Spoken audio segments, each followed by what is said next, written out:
Hi guys, welcome you all to the YouTube channel. तो आज हम करेंगे हमारा टॉपिक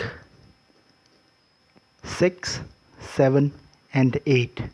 राइट, मैं आज आपको 3 टॉपिक्स करवाऊंगा एक ही वीडियो में। इसमें हमारा एक तो होगा एंटी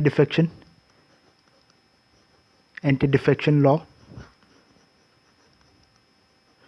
दूसरा जो टॉपिक होगा वो हमारा रहेगा चेक्स एंड बैलेंसेस। जो तीसरा टॉपिक होगा हमारा वो रहेगा लोक अदालत। ठीक है, ये तीनों टॉपिक बहुत ज़्यादा इंपॉर्टेंट है यूपीएससी के लिए, तो आप अच्छे से वीडियो देखिए और साथ साथ में इसके नोट्स भी बनाइए। तो हम स्टार्ट करेंगे हमारे एंटी डिफेक्शन से। उससे पहले मैं आपको बोलना चाहता हूँ कि अगर आपने इस चैनल को लाइक नहीं किया तो प्लीज़ इस लाइक कीजिए, और अगर आपने सब्सक्राइब नहीं किया चैनल को तो प्लीज़ सब्सक्राइब भी कीजिए और अपने फ्रेंड्स के साथ में शेयर भी कीजिए। राइट, ओके, तो हम चलते हैं आगे। हम स्टार्ट करेंगे हमारा फर्स्ट टॉपिक जो कि है एंटी डिफेक्शन। तो एंटी डिफेक्शन लॉ में गाइस हम सबसे पहले देखेंगे कि हमें क्वेश्चन अगर आता है तो किस तरीके से हम उसको अप्रोच क्या होगी हमारे आंसर लिखने की। आंसर में सबसे पहले हम अपना इंट्रोडक्शन देंगे। हर एक क्वेश्चन का जो अप्रोच है वो मैं आपको बताता हूँ, तो इसको ज़रूर याद से नोट कीजिए, क्योंकि आपके नोट्स ही आपका रिवीजन का सोर्स रहेंगे और रिवीजन ही है जो कि आपको सक्सेस का डोर दिखाएगी। राइट, देन जो सेकंड पॉइंट इसमें रहेगा इंट्रोडक्शन के बाद वो रहेगा आपका ग्राउंड्स फॉर डिस्क्वालिफिकेशन। राइट, फिर थर्ड रहेगा आपका एक्सेप्शन क्या है इस लॉ की। उसके बाद में रहेगा आपका पावर टू डिस्क्वालीफाई, किसके पास है डिस्क्वालीफाई करने की पावर। फिर फिफ्थ पॉइंट आपका रहेगा एडवांटेजेस क्या हैं इस एंटी डिफेक्शन लॉ के, इस लॉ के क्या क्या फ़ायदे हैं।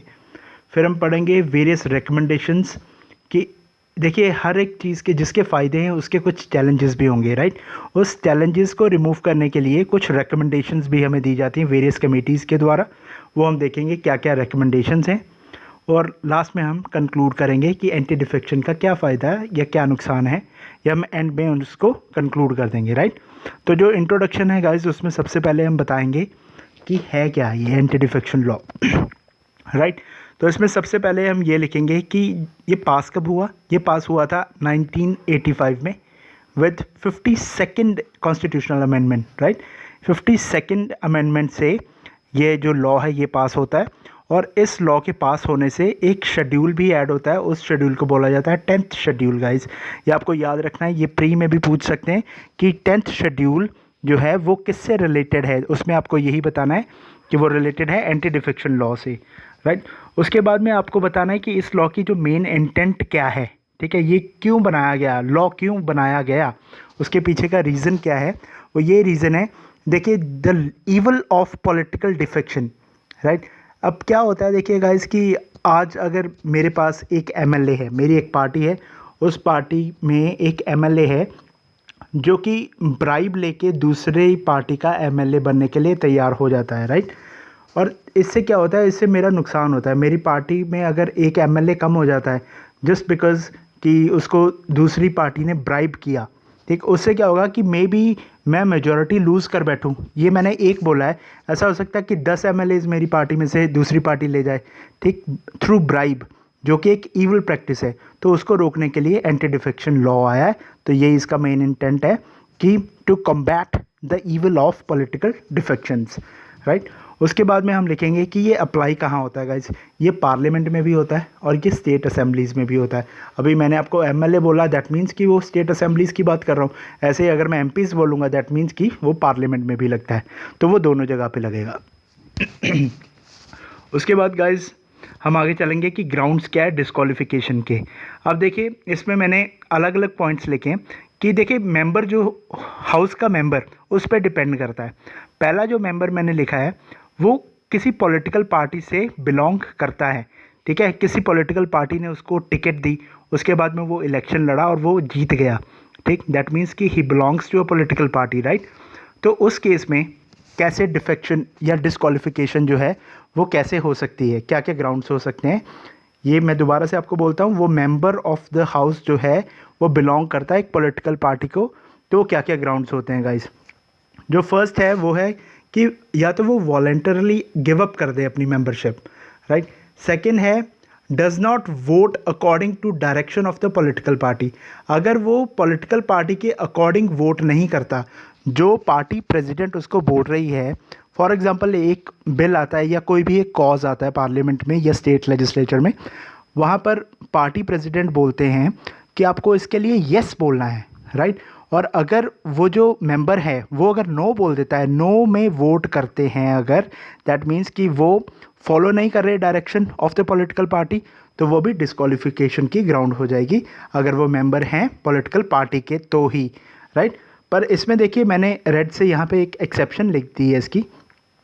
ये एक्सेप्शन क्या है, अगर वही मेंबर परमिशन लेते हैं 15 दिन पहले वोटिंग के, राइट, तो वो डिस्क्वालिफिकेशन का कॉज नहीं बनेगा उनके लिए, राइट। अगर वो 15 दिन पहले परमिशन ले लेते हैं तो वो डिस्क्वालिफिकेशन का कॉज नहीं बनेगा गाइस, ये याद रखना। ये मैक्सिमम बुक्स में आपको नहीं मिलता है, या अगर होता भी है तो आप भूल जाते हो इस चीज़ को, राइट। इसीलिए मैंने ये रेड से यहाँ पे लिख दिया आपके लिए।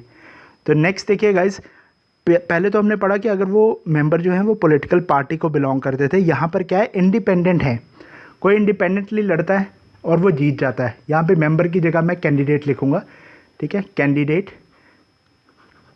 अगर वो कैंडिडेट इंडिपेंडेंट है और वो जीत जाता है, ठीक, उसके बाद में देखिए कि डिस्क्वालिफिकेशन का कॉज क्या हो सकता है। अगर वो पॉलिटिकल पार्टी ज्वाइन कर लेते हैं, देखिए एक इंडिपेंडेंट बंदा है, उसने हमारा वोट लिया और वो जीत गया, राइट। उसके बाद में उसने कोई पॉलिटिकल पार्टी ज्वाइन कर ली। अब उस केस में तो देखिए ना कि हमने तो इसीलिए उसको वोट दिया कि वो पर्टिकुलर पार्टी से बिलोंग नहीं करता था, दैट मीन्स कि उसकी आइडियोलॉजी अलग होगी तभी हमने उसको वोट दिया। अदरवाइज़ हम जिस पार्टी को उसने ज्वाइन किया उसी को ही वोट दे के जिता देते, राइट। तो इस केस में अगर वो जो इंडिपेंडेंट कैंडिडेट है अगर वो ज्वाइन करता है किसी पॉलिटिकल पार्टी को, वो कॉज बन जाएगा, देखिए, ठीक है। देन नेक्स्ट क्या है कि अगर कोई नॉमिनेटेड मेंबर है, जैसे आपको पता है कि गवर्नर एंड प्रेसिडेंट वो नॉमिनेट करते हैं मेंबर्स को, ठीक। अगर वही नॉमिनेटेड जो मेंबर होता है अगर वो पॉलिटिकल पार्टी ज्वाइन कर लेता है 6 months after he become the member of the legislature, तो वो भी कॉज बन जाएगा उसकी डिस्क्वालिफिकेशन का। तो यहाँ पे हमने तीनों पढ़ लिए। पहला पढ़ लिया हमने कि वो मेंबर है पॉलिटिकल पार्टी का, उसकी डिस्क्वालिफिकेशन कैसी होगी। सेकंड हमने पढ़ लिया कि एक इंडिपेंडेंट कैंडिडेट है उसकी कैसी होगी। थर्ड हमने पढ़ लिया कि नॉमिनेटेड मेंबर है अगर वो पार्टी ज्वाइन कर लेता है 6 month after he become a member of legislature, तो वो भी उनकी ग्राउंड बन जाएगी ऑफ डिस्क्वालिफिकेशन। अब देखिए इस लॉ की कुछ एक्सेप्शंस हैं गाइस। अब वो एक्सेप्शन क्या है, कहाँ कहाँ पे ये जो लॉ है वो इम्प्लीमेंट नहीं होगा या कि डिस्क्वालीफाइड नहीं किया जाएगा मेंबर को। अब देखिए सबसे पहले है कि मर्जर। मर्जर मीन्स कि एक पार्टी दूसरी में मिल जाती है अगर, ठीक। इसको बहुत ध्यान से समझिए गाइस, बहुत इजी है अगर आपको समझ आ जाए, और मैं आज समझा के ही रहूँगा आपको, ठीक है। इसमें देखिए कैसे मर्जर, पहले बता रहे हैं कि जो ओरिजिनल पार्टी है, ठीक है, ओरिजिनल पार्टी वो अगर मर्ज हो जाती है किसी और पार्टी के साथ में, ठीक, जो ओरिजिनल पार्टी है वही मर्ज हो जाती है किसी और पार्टी के साथ में। अब यहाँ पे केसेस देखिए क्या क्या बनते हैं।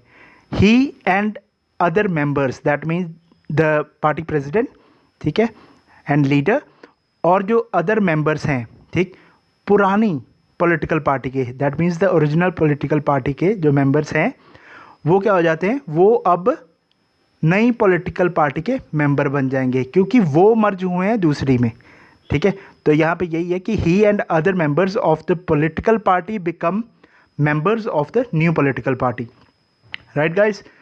तो उसके बाद में सेकंड यहाँ पे मैंने पॉइंट बनाया है कि he and other members do not, अगर वो एक्सेप्ट नहीं करते इस मर्जर को, ठीक है, अगर मेंबर्स और वो जो प्रेसिडेंट है वो अगर एक्सेप्ट नहीं करता इस मर्जर को, तब क्या होगा गाइस, ठीक है, तब क्या है, and opt to function as a separate group, और उन्होंने ये ऑप्ट किया कि हम सेपरेट ग्रुप बनाएंगे अपना। अब इस केस में देखिए कि उन्होंने एक्सेप्ट ही नहीं किया इस मर्जर को, कुछ मेंबर्स ने एक्सेप्ट नहीं किया मर्जर को और उन्होंने बोला कि हम एक सेपरेट ग्रुप बनाएंगे, ठीक। अब उसमें क्या होगा देखिए, इस केस में एक उन्होंने बोला कि दिस एक्सेप्शन शैल ऑपरेट। अब ये कैसे होगा, देखिए ये जो कुछ मेंबर्स मैंने आपको बोला, अगर ये कुछ मेंबर्स 2/3 गाइस, अगर वो कुछ मेंबर 2/3 से ज़्यादा होंगे तभी बात बनेगी, right. Only if not less than guys, not less than 2/3 of the members of the party, ठीक है, in the house have agreed to merge, ठीक है, तभी होगा गाइज। अगर इससे कम है तब नहीं होगा, तब वो ग्राउंड ऑफ डिस्क्वालिफिकेशन बन जाएगी। दैट मीन्स कि 2/3 से ज़्यादा होना चाहिए, ठीक है। ये पॉइंट आपको याद रखना है, प्री के लिए भी याद रखना है। देन देखिए गाइज, मैंने आपको बोला पावर ऑफ डिस्क्वालिफिकेशन, या पावर ऑफ डिस्क्वालिफिकेशन ही आएगा, यहाँ पे डिस्क्वालीफाई लिख दिया। तो ये पावर किसके पास है? ये पावर देखिए, जो डिसीजन है कि डिस्क्वालीफाई होगा वो मेंबर या नहीं होगा, ठीक है, क्या ये ग्राउंड कौन बताएगा? ये कौन तय करेगा कि हाँ ये जो ग्राउंड आप बता रहे हैं ये डिस्क्वालीफाई होने के ही ग्राउंड है? इसका जो डिसीजन है वो फाइनल होता है किसका? प्रिसाइडिंग ऑफिसर का, right. In case of Rajya Sabha आपको पता है प्रिसाइडिंग ऑफिसर कौन है? चेयरमैन। तो राज्यसभा में चेयरमैन होंगे जो जिनके पास ये पावर है, और लोकसभा में आपको पता है प्रिसाइडिंग ऑफिसर स्पीकर होते हैं, राइट। तो वहाँ पर ये इनके पास पावर रहेगी, राइट। ये आपको याद रखना है, ये भूलना नहीं है। फिर जो नेक्स्ट है, हमें बताने कि एडवांटेजेस क्या हैं इसकी, जो ये लॉ है एंटी डिफेक्शन लॉ। अब इसके फ़ायदे देखिए। अब जो पहला है ये है कि ये स्टेबिलिटी प्रोवाइड करता है गाइस गवर्नमेंट को। अब मैंने आपको बताया कि एक गवर्नमेंट है, गवर्नमेंट है जस्ट बिकॉज कि उसके पास मेजॉरिटी है, राइट। और अगर मुझे या मेरे पार्टी में से ऐसे ही एमएलएज या एमपीज जाना शुरू हो गए दूसरी पार्टी में, या मुझे छोड़ना शुरू हो गए, उससे क्या होगा? मेरी मेजॉरिटी कम होगी, ठीक है। अगर मेरी मेजॉरिटी कम होगी तो उससे जो मेरी सरकार है वो गिर सकती है, ठीक है, क्योंकि फिर मेरे पास मेजॉरिटी नहीं रहेगी। तो यहाँ पे एंटी डिफेक्शन लॉ होने के कारण मुझे कोई भी मेंबर ऐसे छोड़ के नहीं जा सकता। अगर ऐसे छोड़ के जाएगा तो उसको एंटी डिफेक्शन लॉ के अंडर डिस्क्वालीफाई होने का डर रहेगा, राइट। तो इसलिए कोई भी ऐसे नहीं जाएगा। तो इससे क्या होता है? इससे स्टेबिलिटी आती है गवर्नमेंट में, ठीक। इसलिए ये फर्स्ट एडवांटेज आपका ऐसे रहेगा। फिर सेकंड क्या है guys? Ensure loyalty of the candidates. अब आपको बताया कि उसके मन में एक डर रहेगा कि अगर मैं इस पार्टी को छोड़ता हूँ, ठीक है, या इसके खिलाफ कुछ भी ऐसे एक्शन करता हूँ तो वो क्या होगा? मुझे डिस्क्वालीफाई कर देंगे, राइट। तो इसीलिए वो एक लॉयल्टी जनरेट हो जाती है, चाहे वो डर के कारण होती है पर हो जाती है, राइट। तो then next point is promote party discipline. इससे क्या होता है? पार्टी का एक डिसिप्लिन बना रहता है, ठीक। जैसे मैंने आपको बताया कि जो भी डिसीजन है पार्टी प्रेसिडेंट का, जो वो विप इशू करेंगे उसके अकॉर्डिंग ही सारे काम होंगे, तो ऑटोमेटिकली डिसिप्लिन आएगा, राइट। दैट मीन्स कि एक कमांडर की तरह वो काम कर रहे हैं पार्टी प्रेसिडेंट, वो जैसा कहेंगे वैसा होगा, तो डिसिप्लिन आएगा, ठीक। Next point is facilitate merger of political parties guys, ठीक है। पॉलिटिकल पार्टीज़ का एक मर्जर भी अगर होता है तो उसमें भी ये हेल्पफुल है अगर 2/3 मेंबर से ज़्यादा हैं, ठीक है। ये आपको याद रखना है। Then next point is expected to reduce the corruption, ठीक है। अगर डर होगा, ठीक है, तो करप्शन नहीं होगी। अगर डर होगा कि हाँ मुझे डिस्क्वालीफाई कर देंगे, या अगर वो जाना ही नहीं चाहेगा किसी और पार्टी में, उसे पता है कि वो डिस्क्वालीफाई हो जाएगा, तो करप्शन भी नहीं होगी गाइस, तो उससे करप्शन भी रिड्यूस होगी। The next point is increase concentration on governance, ठीक है। इससे क्या होगा? देखिए, अगर पार्टीज़ को उनके जो बंदे हैं, जो एमएलएज और एमपीज़ हैं, ठीक है, वो अगर उनके साथ जुड़े रहेंगे तो गवर्नेंस भी एक अच्छे तरीके से होगी, और उनका ध्यान सिर्फ गवर्नेंस की तरफ होगा। उनका ध्यान ये नहीं होगा कि हाँ कल सुबह उठे तो उनके एमपीज़ या एमएलएज कम हो जाएंगे, क्या वो मेजॉरिटी में रहेंगे कि नहीं रहेंगे। अगर उन्हें पता है कि हाँ वो एक बार ही मेजॉरिटी में आ गए, उसके बाद में उनके एमपीज़ या एमएलएज उनको छोड़ के नहीं जाएंगे ऐसे, क्योंकि अगर गए तो डिस्क्वालीफाई हो जाएंगे, ठीक है। तो यहाँ पर वो उनका जो कंसंट्रेशन है वो गवर्नेंस की तरफ ज़्यादा बढ़ेगा, राइट।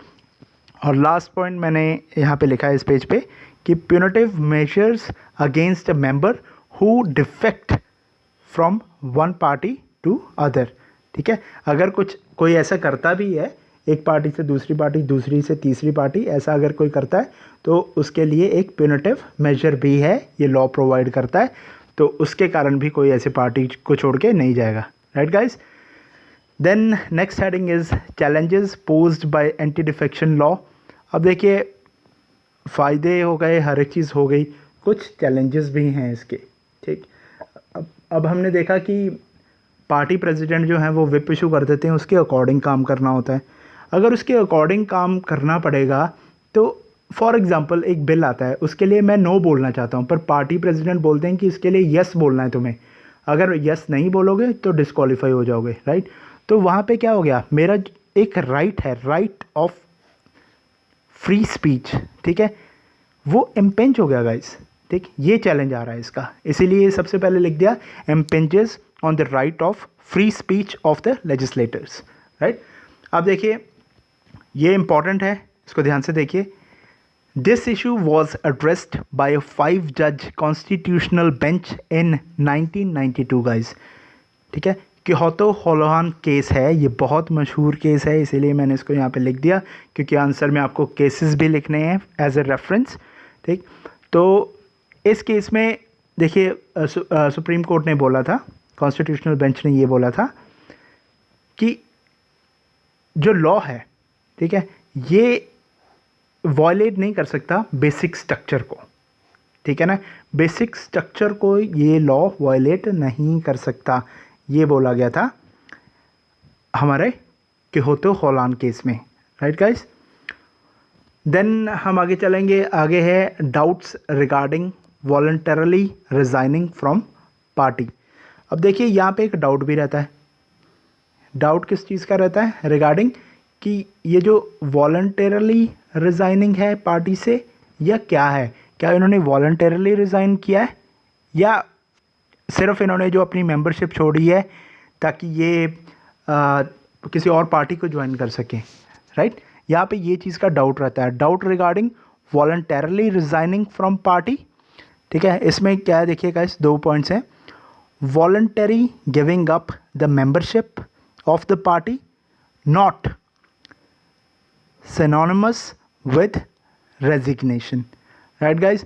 उन्होंने जो पार्टी अपनी गिव अप की है, सॉरी जो उन्होंने अपनी मेंबरशिप गिव अप की है पार्टी से, वो जो वॉलंटरी गिविंग अप हुई है, ठीक है, उसको हम रेजिग्नेशन से नहीं जोड़ेंगे, हम ये नहीं बोलेंगे कि उन्होंने अपना रेजिग्नेशन दिया, ठीक है। अब इस चीज़ में डाउट है कि क्या उन्होंने वॉलंटरली गिव अप कर दिया, ठीक है, या रिज़ाइन किया। अगर रिज़ाइन किया तो उनको लिखित में देना पड़ेगा कि हाँ उन्होंने रिज़ाइन किया, ठीक है।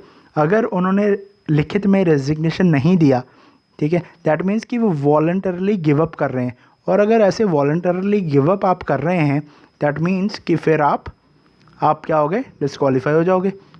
अब उसमें देखिए नेक्स्ट पॉइंट क्या लिखा हुआ है कि members who have publicly expressed opposition to their party और support for other party are deemed to have resigned, ठीक है गाइज।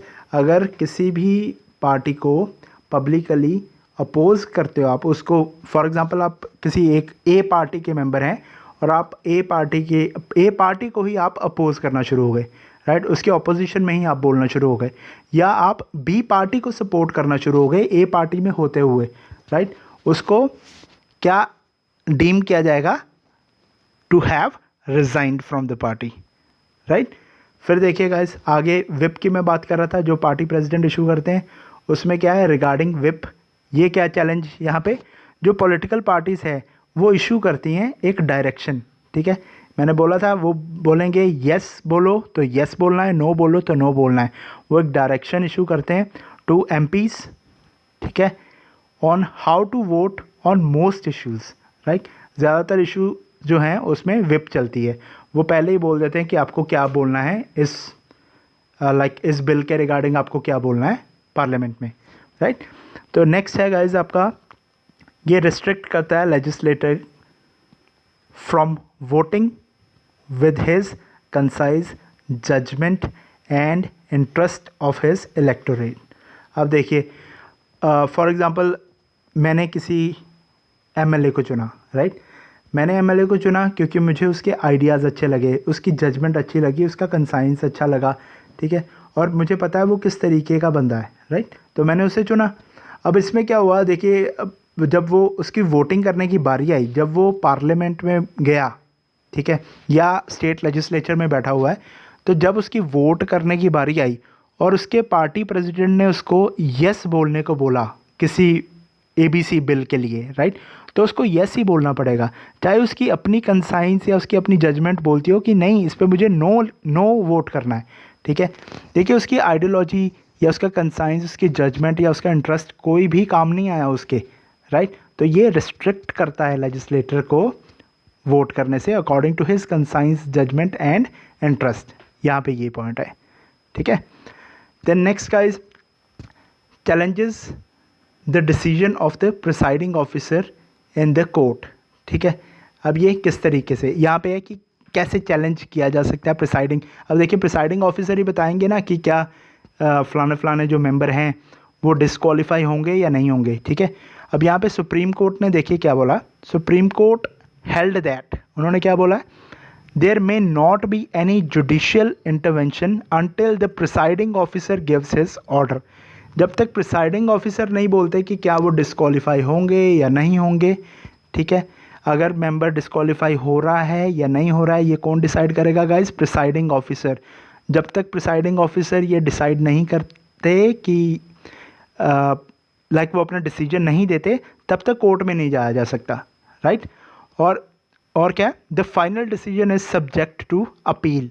ठीक है, दैट मीन्स कि जो डिसीजन, जो फाइनल डिसीजन है जो किसका है, प्रिसाइडिंग ऑफिसर का, ठीक है, वो अपील के लिए जा सकता है। ठीक है, पर वो फाइनल डिसीजन लिखा है गाइस। ठीक है, ये डिसीजन से पहले नहीं आप कोर्ट में जा सकते।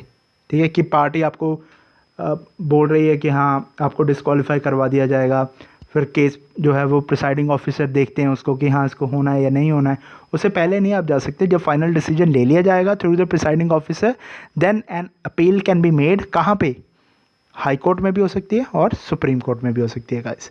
ठीक है, चलिए आगे मैंने आपको बताया कि जो चैलेंजेस हैं उनको ओवरकम करने के लिए कुछ रिकमेंडेशंस भी हैं हमारे पास। ठीक, अब हम चलते हैं उस रिकमेंडेशन की तरफ गाइस। तो ये देखिए एक कमेटी का नाम मैंने लिखा है यहाँ पे, दिनेश गोस्वामी कमेटी। ठीक है, ये कमेटी किस पे थी, ऑन इलेक्टोरल रिफॉर्म्स पे। ठीक, इसमें इन्होंने क्या बोला, कहते जो डिस्क्वालिफिकेशन है should be limited to the following cases. ये सिर्फ इन्हीं केसेस में होनी चाहिए। वो केसेस क्या बताए इन्होंने, the member voluntarily gives up the membership. ठीक है, अगर वो खुद ही गिव अप कर जाते हैं अपनी मेंबरशिप, उस केस में होनी चाहिए डिस्क्वालिफिकेशन, राइट। क्योंकि देखिए इससे क्या होता है, उनको जो पार्टी में स्टेबिलिटी नहीं रहती है, गवर्नमेंट में स्टेबिलिटी नहीं रहती है, राइट। इसलिए इन्होंने ये चीज़ बोली, ये हम पहले भी पढ़ चुके हैं कि हाँ स्टेबिलिटी नहीं रहती है या स्टेबिलिटी रहती है एंटी डिफेक्शन से, इसीलिए एंटी डिफेक्शन का वो फ़ायदा है, राइट। देन उन्होंने नेक्स्ट पॉइंट बोला, a member abstains from voting और vote contrary to party whip. अगर वो पार्टी विप के कॉन्ट्ररी वोट करते हैं, ठीक है, तो वो भी इनका कॉज हो जाएगा डिस्क्वालिफिकेशन का। ठीक, इन्होंने ये 2 पॉइंट्स बोले थे, किसने guys, Dinesh Goswami committee. Then next हम पढ़ रहे हैं हमारा लॉ कमीशन, उसमें जो 170th रिपोर्ट थी 170, उसमें क्या है, political parties should limit issuance of whips to only when the government is in danger. That means उन्होंने बोला है कि ये नहीं है कि आप बस विप पे विप इशू करते रहें और जो लेजिस्लेटर हैं उनसे आप उनका जो वोटिंग राइट है वही छीन लिए, लाइक उनके अकॉर्डिंग ही विप के अकॉर्डिंग ही सारे वोट्स करवाएं, ऐसा नहीं होना चाहिए। वहीं पे गवर्नमेंट को यूज़ करना चाहिए जहाँ पे वो डेंजर में, जहाँ उनको लगता है कि अगर यहाँ पे हमने यस में वोट ना ली तो हमें कोई ख़तरा होगा। ख़तरा तो गाइज एक ही होता है कि मेजॉरिटी जाने का ख़तरा, राइट। जब मेजॉरिटी प्रूव करनी होती है तो पार्टी विप इशू करती है, और जब पार्टी विप इशू करती है तो सभी फिर यस में करते हैं कि हाँ हमें यही गवर्नमेंट चाहिए या हमें स्टिल फेथ है इस गवर्नमेंट में, राइट। यहाँ पे एक मोशन होता है, वो उसके बारे में हम बाद में बात करेंगे। वो मोशन यही है कि अगर वो मोशन पास हो जाए, ठीक है, तो गवर्नमेंट को रिज़ाइन करना पड़ता है, राइट। ये इसके बारे में मैं यहाँ पे बात नहीं करना चाहता। तो आपको ये पॉइंट याद रखना है कि लॉ कमीशन ने 170th रिपोर्ट में ये बोला कि पार्टीज़ को तभी विप इशू करनी चाहिए जब वो डेंजर में हो, राइट। देन आगे हम चलेंगे। वैसे मैं यहाँ पे लिख देता हूँ, उस मोशन का नाम है नो कॉन्फिडेंस मोशन, ठीक है। ये मैं डिटेल में आपको करवा दूँगा पर अभी हम इसकी बात नहीं करेंगे क्योंकि यहाँ पे ज़रूरत नहीं है। तो इसमें हम आगे चलते हैं। फिर इलेक्शन कमीशन ने क्या बोला गाइस? इलेक्शन कमीशन का ये कहना है कि डिसीजंस अंडर शेड्यूल 10, ये शेड्यूल 10 कहाँ से आया था? जो अमेंडमेंट हुई थी 52nd अमेंडमेंट, जिसने हमें एंटी डिफेक्शन लॉ दिया, राइट। उसने बोला कि decision under 10th schedule be made by the president governor, ठीक है, on the binding advice of the election commission. जब इलेक्शन कमीशन उनको एडवाइस करते हैं कि हाँ ये फलाना फलाना जो एमपी है या एमएलए है उसको आप रिमूव कीजिए, राइट, उसको आप रिमूव कीजिए या उसको आप डिस्क्वालीफाई कीजिए, राइट। तो वो जो है कौन करेगा उसको? प्रेसिडेंट और गवर्नर करेंगे उस समय, ठीक है। चलिए आगे। ये रिकमेंडेशंस थी गाइस हमारी, ये हमने रिकमेंडेशंस पढ़ ली। उसके बाद में हम चलेंगे कि कंक्लूजन क्या है, यहाँ पे हम एंड कर देंगे इसको। तो गाइस कंक्लूजन यही है कि एक तो स्टेबल गवर्नमेंट हमें मिलती है इससे। अगर ये ना होता तो हमारी गवर्नमेंट स्टेबल ना होती, हम उठते तो पार्टी के जो एमएलएज हैं वो दूसरी पार्टी में चले जाते, ठीक है, उससे करप्शन बढ़ती, उससे बहुत सारी चीज़ें होती, राइट। तो देखिए कि इस लॉ के आने के कारण ही हमारे जो गवर्नमेंट है उसमें स्टेबिलिटी आई है, राइट। और लास्ट में हम लिखेंगे जो क्रेडिबिलिटी है हमारी कंट्री की या किसी भी कंट्री की, ठीक है, उसकी जो पॉलिटी है, ठीक है, उसकी जो countries polity must be enhanced by addressing party hoping by elected representatives rather than using it as a political tool, right guys। इसमें क्या है कि जो credibility है countries polity must be enhanced by addressing parties hoping। इसमें यह है कि आप इन शॉर्ट ये समझिए कि जो पार्टी है उसको इस तरीके से चलना है कि उसको ज़रूरत ही ना पड़े, उसको ज़रूरत ही ना पड़े ये विप्स वगैरह की, राइट। उसको देखिए अगर फॉर एग्ज़ाम्पल वो इस तरीके से विप्स इशू करेंगे और कोई एमपी या एमएलए उनके अगेंस्ट जाएगा, जब कोई अगेंस्ट जाएगा, ठीक है, उससे क्या होगा कि स्टेबिलिटी नहीं आएगी। अगर स्टेबिलिटी नहीं आएगी, ठीक है, तो फिर क्या होगा? गवर्नमेंट गिरेगी। उससे क्या होगा? हमारी जो कंट्री की जो इमेज है वो भी ख़राब होगी, राइट। तो ये आपको एंड में यही बताना है कि ये जो टूल है इसको एज ए पॉलिटिकल टूल नहीं यूज़ करना चाहिए, क्योंकि कभी कभी क्या होता है गाइज, ये जो एंटी डिफेक्शन लॉ है ना, इसको भी as a political tool use किया जाता है।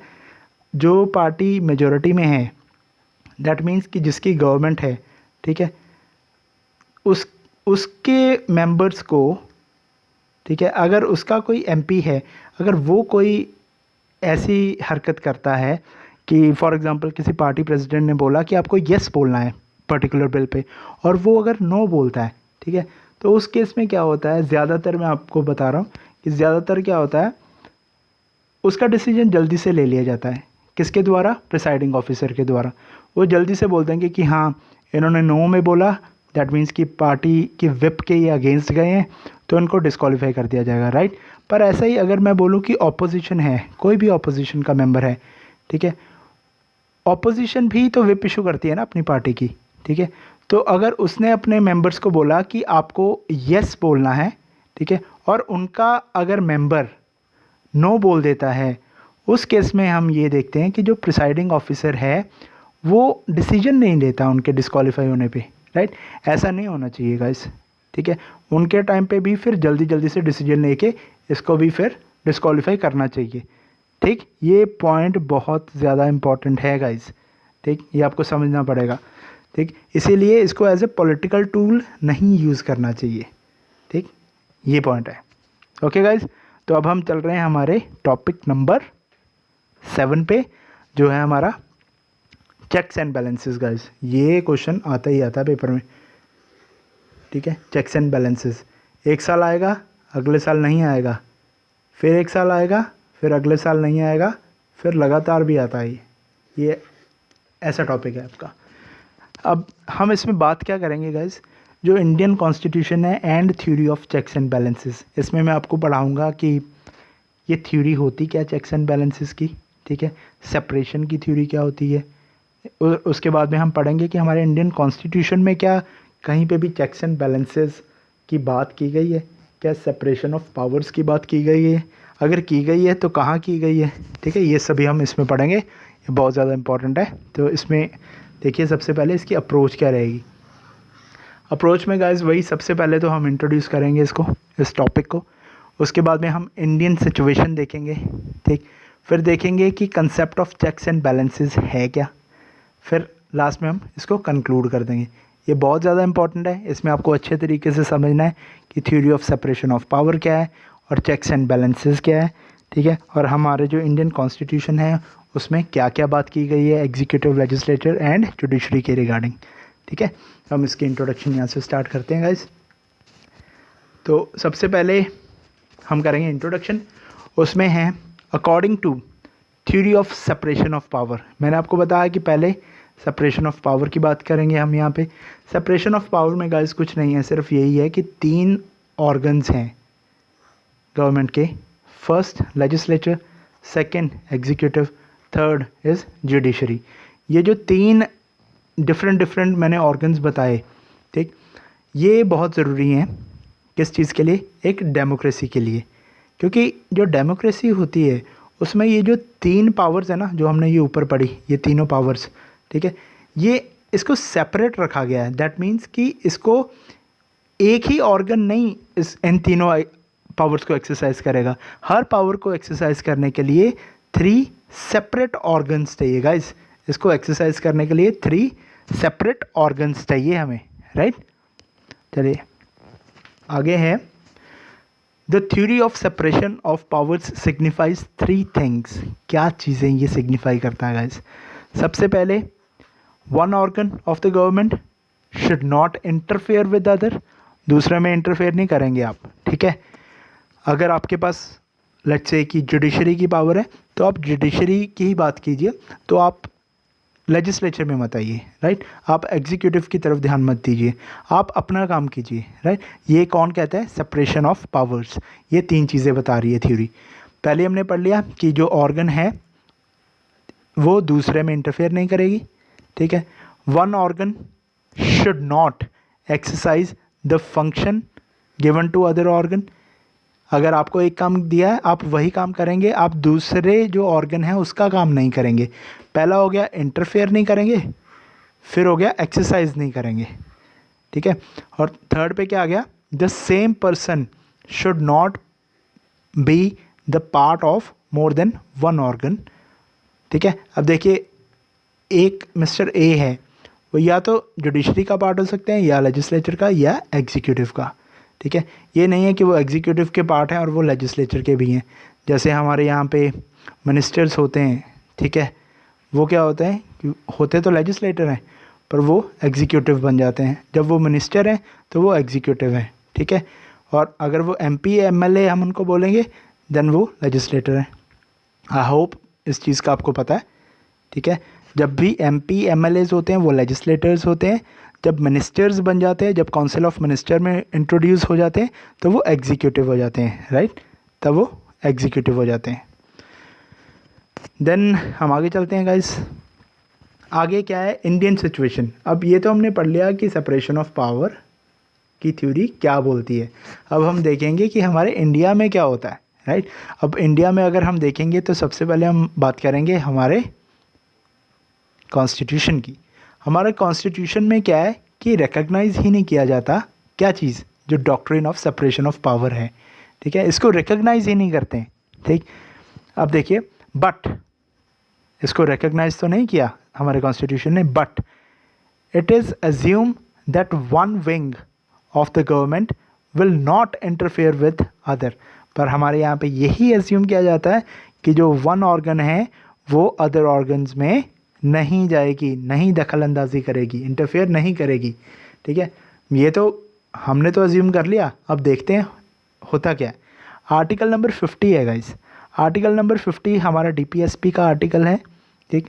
उसमें क्या चीज़ बोली गई है देखिए, उसमें ये बोला है कि state shall take step to separate the judiciary from executive, ठीक है।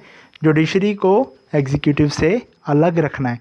जुडिशरी और एग्जीक्यूटिव को अलग रखना है। ये क्वेश्चन प्री में भी पूछा जाता है, ये आपको याद रखना है कि कौन सा आर्टिकल बोलता है, आर्टिकल नंबर 50। ये पूछा गया है गाइस 2 बारी, ठीक है, इसको याद कीजिए। फिर आर्टिकल नंबर 122 एंड 212, उसमें क्या बताया गया है, जो validity of proceeding in the parliament and legislatures, that means state legislatures, cannot be questioned in any court guys. जो भी प्रोसीडिंग होती है पार्लियामेंट के अंदर या स्टेट लेजिस्लेचर्स के अंदर, वो कभी भी कोर्ट में क्वेश्चन नहीं की जाएगी। अब यहाँ पे आप देख रहे हैं कि सेपरेशन हो रही है, ठीक है। यहाँ पे भी आर्टिकल नंबर 50 में भी सेपरेशन की बात की गई और यहाँ पे भी सेपरेशन की बात की गई कि हाँ सेपरेट रखना है उनको। फिर आर्टिकल नंबर 53 एंड 154 में क्या बात होती है गाइस, जो executive power of union and state shall be wasted with, किसके पास होगी, प्रेसिडेंट और गवर्नर के पास।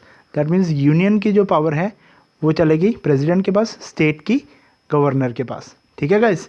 ये बोलता है 53 एंड 154। फिर हम आ जाते हैं हमारा आर्टिकल नंबर 361। अब ये देखिए, प्रेसिडेंट और governor shall not be answerable to any court for the exercise of the power and duties of his office. अब यहाँ पे भी आप देख रहे हैं प्रेसिडेंट, गवर्नर, ठीक है, आंसरेबल ही नहीं है किसको, जुडिशरी को, ठीक है। जब भी वो अपनी पावर्स को और अपनी ड्यूटीज़ को परफॉर्म कर रहे हैं while they are in their office, तो वो आंसरेबल नहीं है, ठीक है। यहाँ पे भी आपको सेपरेशन दिख रही है। देखिए कॉन्स्टिट्यूशन ने बोला नहीं, ठीक है, पर हम जो देख रहे हैं उसमें बोला भी है। आगे आप देखेंगे कि supreme court can declare void the laws passed by the legislature and the actions taken by the executive। अगर एग्जीक्यूटिव का या लेजिस्लेचर का, ठीक है, लेजिस्लेचर बिल पास करते हैं और लॉ बनाते हैं, ठीक, अगर ऐसा लॉ जो कि कॉन्स्टिट्यूशनल नहीं है, ठीक है, जो कि कॉन्स्टिट्यूशनल नहीं है, उसको सुप्रीम कोर्ट यानी कि जुडिशरी क्या डिक्लेयर कर सकती है, वॉइड डिक्लेयर कर सकती है। अब आप देख रहे हैं कि थोड़ा बहुत इंटरफेरेंस होना शुरू हो गया। जैसे सेपरेशन का जो थ्योरी है वो तो बिल्कुल ही सेपरेट कर रही है, वो तो बोल रही है कि आप दखल ही नहीं करेंगे, राइट। पर यहाँ पे क्या है कि अगर वो कॉन्स्टिट्यूशनल नहीं है तो दखल की जा सकती है, राइट। और ऐसे अगर एग्जीक्यूटिव का कोई ऑर्डर है या कोई ऐसा एक्शन है जो कॉन्स्टिट्यूशनल नहीं है, उसको भी वॉइड डिक्लेयर किया जा सकता है from judiciary, from Supreme Court, right. फिर नेक्स्ट हम कह रहे हैं council of ministers selected from legislators, ठीक है, and as responsible to legislature.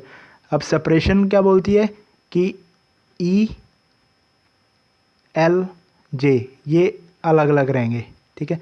अब यहाँ पे क्या है कि जो काउंसिल ऑफ मिनिस्टर्स हैं यानी कि हमारे जो एग्जीक्यूटिव हैं, ठीक है, वो कहाँ से आते हैं, वो मैंने आपको बताया था, जो MPs MLAs होते हैं उन्हीं में से ही तो ये बनते हैं काउंसिल ऑफ मिनिस्टर। जब वो काउंसिल ऑफ मिनिस्टर बनते हैं तो वो एग्जीक्यूटिव बन जाते हैं, ठीक है। तो यहाँ पे है कि वो बनते लेजिस्लेचर में से हैं, ठीक है, और रिस्पॉन्सिबल वो लेजिस्लेचर को होते हैं। ये हमारे इंडिया का आप देखेंगे कि जो एग्जीक्यूटिव्स हैं वो रिस्पॉन्सिबल होते हैं किसको, लेजिस्लेचर्स को, ठीक है। यहाँ पे आप देखेंगे अगर कहीं पे भी डिबेट हो रही हो, ठीक है, जिसकी भी गवर्नमेंट होती है, लेट्स से पार्टी ए की गवर्नमेंट है और पार्टी बी है, पार्टी सी है, 3 पार्टीज़ हैं और पार्टी ए की गवर्नमेंट है अभी एट प्रेजेंट। जब भी पार्लियामेंट में डिबेट डिस्कशन होगी तो पार्टी सी और पार्टी बी इन दोनों के जो MPs होंगे वो क्वेश्चनिंग करेंगे, किससे क्वेश्चनिंग करेंगे, गवर्नमेंट से, ठीक है। अब गवर्नमेंट के मिनिस्टर्स से क्वेश्चन करेंगे ना, वो जो मिनिस्टर्स हैं they are COM, council of ministers, right. अब वो काउंसिल ऑफ मिनिस्टर्स जो हैं वो आपको मैंने बताया कि वो लेजिस्लेचर्स में से ही बने हैं। वो पहले MP बने, उसके बाद में उनकी गवर्नमेंट बनी, ठीक है। वो गवर्नमेंट ने उन्हीं MPs में से कुछ मिनिस्टर्स बना दिए, ठीक है। अब वो मिनिस्टर्स जो हैं वो एग्जीक्यूटिव भी हैं और वो लेजिस्लेचर भी हैं। वो एग्जीक्यूटिव कब हैं गाइस, वो एग्जीक्यूटिव तब हैं जब वो मिनिस्टर्स हैं, अदरवाइज वो लेजिस्लेचर तो हैं ही हैं because they are MPs, right. और यहाँ पे क्या लिखा है, जो COM है, जो काउंसिल ऑफ मिनिस्टर है, वो सिलेक्ट किए गए हैं फ्रॉम लेजिस्लेचर, ठीक है, और वो रिस्पॉन्सिबल हैं to the legislature, right guys, I hope you understand. Then आगे है executive may affect the functioning of judiciary by appointment of chief justice and other जजेस, राइट, क्योंकि प्रेसिडेंट करते हैं, ठीक है, तो यहाँ पे है may affect the functioning of judiciary by appointment of chief justice and other जजेस, राइट। आगे है concept of checks and balances guys, जिस पे क्वेश्चन था हमारा। पहले हमने ये पढ़ लिया कि सेपरेशन ऑफ पावर है क्या, सेपरेशन ऑफ पावर की थ्योरी क्या बोलती है, और फिर हमने इंडिया में देख लिया कि कंप्लीट तो सेपरेशन ऑफ पावर नहीं है हमारे यहाँ पे। हमारे यहाँ पे कभी जुडिशरी इंटरफेयर करती है, कभी लेजिस्लेचर में से एग्जीक्यूटिव बनाए जाते हैं, और फिर एग्जीक्यूटिव को लेजिस्लेचर के अंडर कर दिया जाता है बिकॉज दे आर रिस्पॉन्सिबल, ठीक है, एंड आंसरेबल। फिर उसके बाद में हमें पढ़ना है कि कंसेप्ट क्या है चेक्स एंड बैलेंसेस का। अब देखिए ये जो सेपरेशन ऑफ पावर, अगर कंप्लीट सेपरेशन ऑफ पावर होगी तो उससे क्या है कि ये ऑर्गन एक दूसरे पे चेक नहीं रख सकते, ठीक। अभी हमारे इंडिया में क्या है कि एक दूसरे पे चेक रखा जा रहा है। अगर लेजिस्लेचर या एग्जीक्यूटिव कोई ऐसे ऑर्डर पास कर देते हैं या लेजिस्लेचर कोई ऐसा लॉ पास कर देता है जो कि अनकॉन्स्टिट्यूशनल है, उसको जुडिशरी आके रिमूव कर देगा, जुडिशरी उसको वॉइड कह देगा, ठीक है। यानी कि चेक्स एंड बैलेंसेस रखा जाता है एक से दूसरे ऑर्गन पे, दूसरे से तीसरे ऑर्गन पे, ठीक है। इसका हम एम पढ़ेंगे। सबसे पहले इसका एम क्या है, देखिए गाइस, जो different branches of government control each other internally, जब वो इंटरनली करते हैं उसको चेक्स बोला जाता है गाइस, ठीक है, और serves as counterweights to the power possessed by the other branches, इसको बैलेंसेस बोला जाता है। अब देखिए जुडिशरी के पास भी बहुत सारी पावर है, लेजिस्लेचर के पास भी बहुत सारी पावर है, कोई भी लॉ बना सकते हैं। एग्जीक्यूटिव के पास भी बहुत सारी पावर है, वो कुछ भी कर सकते हैं, राइट। तो देखिए कि अगर कुछ भी कर सकते हैं ना, तो वहाँ पे बैलेंसिंग की ज़रूरत है, ठीक। अब बैलेंसिंग तभी आएगी जब सभी पावरफुल लोग या सभी पावरफुल ऑर्गन्स एक दूसरे को बैलेंस करेंगी, पावर्स को बैलेंस करेंगी, राइट। तो यहाँ पे चेक्स एंड बैलेंसेस का ये काम है। पहले हमने पढ़ लिया कि कंट्रोल करते हैं एक दूसरे को, उसको हम चेक्स में ले आएंगे। फिर हमने पढ़ा कि जो पावर्स हैं उनको क्या करते हैं, उनको देखिए इस तरीके से तो अनलिमिटेड पावर्स हो जाएंगी ना डिफरेंट ऑर्गन के पास, तो उसको बैलेंस करने के लिए हमें ये चाहिए, राइट। और फिर हम नेक्स्ट पॉइंट कर रहे हैं कि judiciary has the power to judicial review over the action of executive and legislature. अब देखिए जो जुडिशरी है उसके पास जुडिशियल रिव्यू की पावर है, ठीक। कोई भी एग्जीक्यूटिव या लेजिस्लेचर कोई भी एक्शन करते हैं ना, उसमें क्या है कि जुडिशरी इंटरफेयर कर सकती है और जुडिशियल रिव्यू हो सकता है कि क्या उनके जो एक्शन हैं वो कॉन्स्टिट्यूशनल हैं, क्या वो सही हैं या नहीं है, राइट। ये चीज़ बहुत इंपॉर्टेंट है। ये सिर्फ चेक्स एंड बैलेंसेस में ही हो सकती है। अगर तो सेपरेशन की थ्योरी यहाँ पर होती है हमारे इंडिया में तो ये चीज़ नहीं हो सकती थी, फिर जुडिशियल रिव्यू नहीं हो सकता था। तो यहाँ पे आपको ये भी चीज़ नोट करके चलना गाइस। देन नेक्स्ट है हमारा कि जो लेजिस्लेचर है also reviews the functioning of executive. अब जब पार्लियामेंट है, पार्लियामेंट में सभी एमपीज़ बैठे हुए हैं, ठीक है। अब उन एमपीज़ में से कुछ काउंसिल ऑफ मिनिस्टर्स हैं, ठीक है, यानी कि दे आर एग्जीक्यूटिव, ठीक है, और ये जो हैं दे आर लेजिस्लेटर, ठीक है। अब लेजिस्लेचर क्या करेंगे, ये क्वेश्चनिंग करेंगे इनको कि आपकी सरकार ने ये किया, आपकी सरकार ने वो किया, ठीक। जब ये क्वेश्चनिंग करेंगे तो इनको आंसर्स मिलेंगे। जब इनको आंसर्स मिलेंगे, अब आंसर तो हम उसी को ही करते हैं ना जो हमारे ऊपर हो, ठीक है, वही हमें क्वेश्चनिंग कर सकता है ना, ठीक। तो यहाँ पे क्या है कि जो लेजिस्लेचर है जो हमें क्वेश्चनिंग कर रहे हैं एग्जीक्यूटिव को, ठीक है, वो क्या करते हैं, वो रिव्यू करते रहते हैं कि आपकी सरकार ये कर रही है, आपकी सरकार वो कर रही है, इस चीज़ का क्या हुआ, या वो बिल क्यों पास किया गया, या वो बिल क्यों हटाया गया, ठीक है। ये जो क्वेश्चनिंग होती है इससे क्या होता है, इससे रिव्यू होता है, ठीक है, कि जो फंक्शनिंग है वो किस तरीके की फंक्शनिंग हो रही है, राइट। तो यही है कि legislature also review the functioning of executive, right guys. तो अगर सेपरेशन होती तो क्या होता, लेजिस्लेचर एग्जीक्यूटिव में दखलंदाजी नहीं कर सकते थे, राइट। तो checks and balances ensure that no individual organ become all too powerful, right. अगर चेक्स एंड बैलेंसेस नहीं होते और अगर हम सेपरेशन ही सिर्फ रखते तो उससे हर एक ऑर्गन जो है वो टू पावरफुल हो जाता अपने जोन में, राइट। तो वो ना हो इसलिए हमने चेक्स एंड बैलेंसेस को फॉलो किया गाइज। तो यहाँ पे हम कंक्लूड करेंगे इसको, चेक्स एंड बैलेंसेस को। इसमें क्या है guys, the doctrine of separation of power does play a vital role in the creation of a fair government. Okay, yes, ठीक है, मतलब सेपरेशन होनी चाहिए, पर देखिए टोटल सेपरेशन नहीं कर सकते हम, हमें चेक्स एंड बैलेंसेस भी लाने हैं, राइट। अगर आप कहेंगे कि हाँ सिर्फ सेपरेशन हो, ऐसा नहीं हो सकता, ऐसा तो ऑर्गन्स जो हैं वो टू पावरफुल हो जाएंगे। फिर क्या है guys, fair and proper justice by judiciary, ठीक है, because of independence of judiciary. अगर फेयर एंड प्रॉपर जस्टिस लाना है आपको, उसके लिए इंपॉर्टेंट क्या है कि इंडिपेंडेंस ऑफ जुडिशरी होनी चाहिए गाइज, राइट। तो ये चीज़ भी है, अगर यहाँ पे सिर्फ सेपरेशन होती तो क्या होता, फेयर एंड प्रॉपर जस्टिस नहीं दिया जा सकता था, दैट मीन्स कि जुडिशरी इंटरफेयर नहीं कर सकती थी।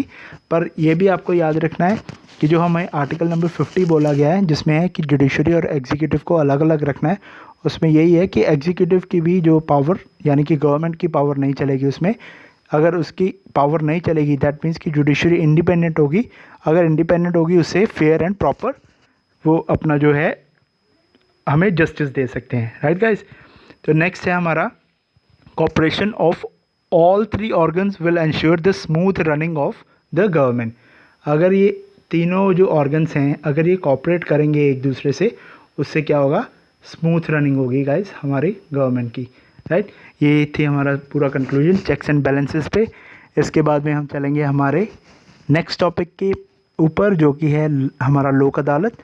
उससे पहले मैं आपको बोलना चाहता हूँ कि अगर आपको ये वीडियो अच्छी लग रही है तो प्लीज़ लाइक का बटन दबाइए guys, it really motivates me, और चैनल को सब्सक्राइब कीजिए, ठीक है। और अगर आपकी कोई भी रिकमेंडेशंस हैं, कुछ एडवाइस हैं मेरे लिए, तो प्लीज़ उसको कमेंट कीजिए,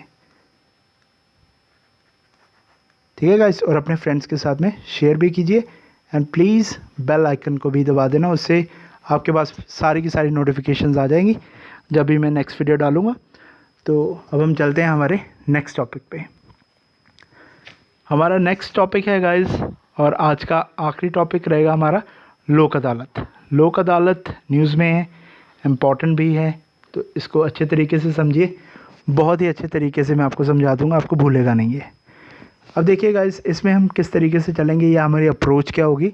सबसे पहले हम इंट्रोड्यूस करेंगे, इंट्रोडक्शन देंगे इसकी, फिर इसकी सिग्निफिकेंस बताएंगे हम, फिर हम बताएंगे कि नीड क्या है हमें लोक अदालत की, हमारे पास ऑलरेडी कोर्ट्स हैं तो क्या ज़रूरत पड़ गई लोक अदालत की, और लास्ट में हम कंक्लूड कर देंगे इसको गाइस, ठीक है। तो इसमें मैं आपको बताता हूँ कि इंट्रोडक्शन में क्या लिखना है गाइस।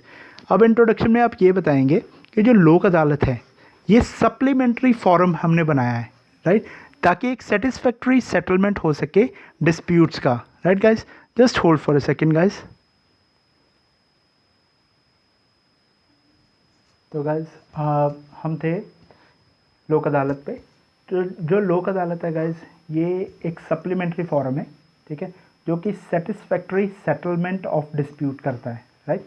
अब इसमें क्या है गाइस, देखिए हमारे पास ऑलरेडी कोर्ट्स हैं, ठीक, कोर्ट्स के बावजूद हमें इसकी ज़रूरत पड़ी क्योंकि हम सेटलमेंट ऑफ डिस्प्यूट करना चाहते हैं गाइस, ठीक है, सेटलमेंट ऑफ डिस्प्यूट्स हम करना चाहते हैं जल्दी से जल्दी। अब ये किस चीज़ के ऊपर बेस्ड है, ये गांधीयन प्रिंसिपल के ऊपर बेस्ड है, ठीक। और इसमें जो देखेंगे आप हमारे कॉन्स्टिट्यूशन में आर्टिकल 39A, उसमें क्या था कि इक्वल जस्टिस प्रोवाइड करना है हमें, हमारे जो सिटीजन्स हैं, और फ्री लीगल एड भी प्रोवाइड करनी है गाइस, जो कि वीकर सेक्शन है उसको फ्री लीगल एड प्रोवाइड करनी है। इसमें क्या है कि हमें प्रमोट करना है justice on the basis of equal opportunity, equal opportunity के बेस के ऊपर हमें जस्टिस प्रोवाइड करनी है। कोई भी ऐसा नहीं होना चाहिए जिसको पैसे की वजह से, या अगर वो वीकर सेक्शन से बिलोंग करता है तो उस वजह से उसको जस्टिस ना मिले, ऐसा नहीं होना चाहिए। इसीलिए आर्टिकल नंबर 39A आया। उसमें हम अब नेक्स्ट पढ़ेंगे गाइस कि लोक अदालत है क्या।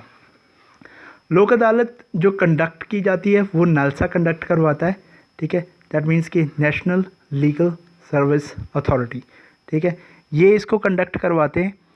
तो इसमें जो है क्या गाइस, ये लोक अदालत में जो अल्टरनेट डिस्प्यूट रेड्रेसल मैकेनिज्म है, ये एक ADRM, ठीक है, ये क्या करता है गाइस, जो भी पेंडिंग केसेस होते हैं ना कोर्ट में, उनको ये सेटल करवाता है और उनमें कॉम्प्रोमाइज़ करवाता है पार्टीज़ में आपस में, ठीक है।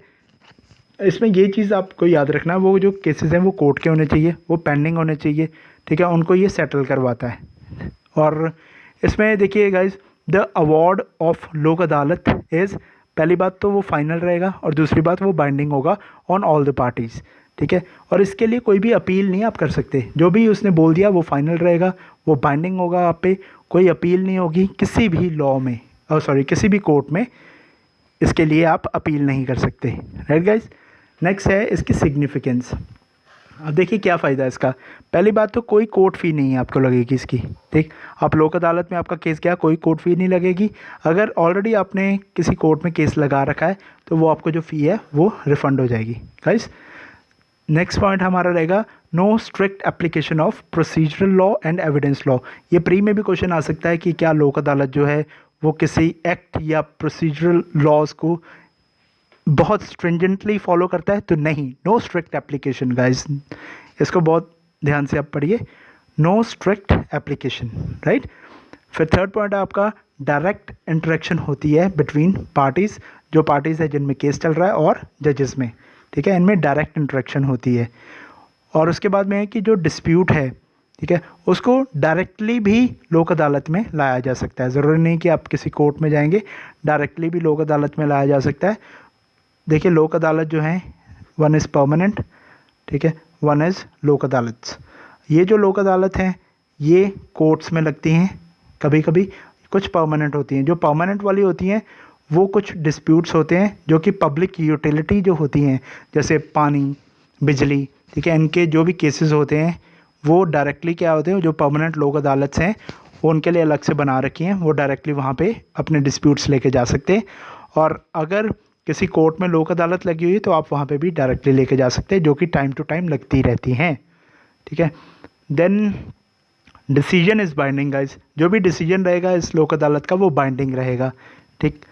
और अगर बाइंडिंग रहेगा, क्यों बाइंडिंग रहेगा, पहली बात क्योंकि ये म्यूचुअल सेटलमेंट करवाते हैं, ठीक है। अगर आपने खुद उस सेटलमेंट को माना, ठीक है, तभी वो आप पे बाइंडिंग रहेगा। अगर आप उसको नहीं मानते तो वो जो केस है वो कोर्ट में चला जाएगा, ठीक है, ये याद रखना आपको।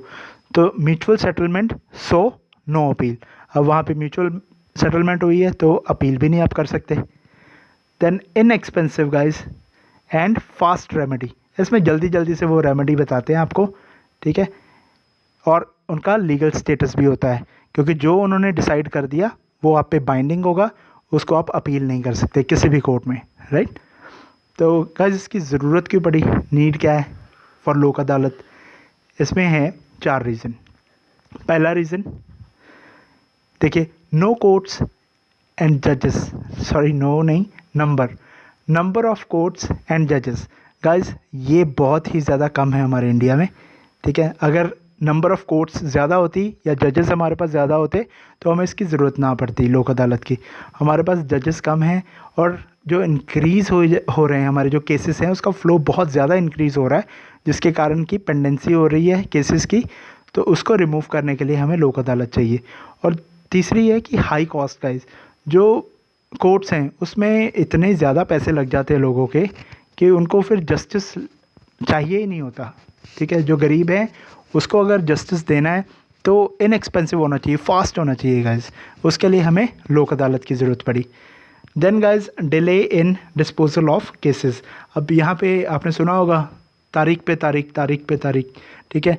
यहाँ पर आप एक बार ही जाते हैं और आपका डिसीजन ले लिया जाता है थ्रू लोक अदालत, ठीक, इसलिए यहाँ पे delay in disposal of cases नहीं होता, यहाँ पे डिले बिल्कुल भी नहीं होता, राइट। तो इसलिए हमें लोक अदालत की ज़रूरत पड़ी। अदर कोर्ट्स में तारीख पे तारीख हो सकती है, क्योंकि हमारे जजेस जो हैं वो बहुत कम हैं और हमारी कोर्ट्स भी कम हैं। देन गाइस इसको हम कंक्लूड करेंगे, कंक्लूड में हम ये लिखेंगे कि पॉजिटिव कंट्रीब्यूशन है हमारी लोक अदालत की, ठीक। वो पॉजिटिव क्या है वो हमने पीछे पढ़ लिया, जो हमने 4 चीज़ें पढ़ी हैं वही उसी को आप यहाँ पे कंक्लूड कर देंगे कि पॉजिटिव कंट्रीब्यूशन है।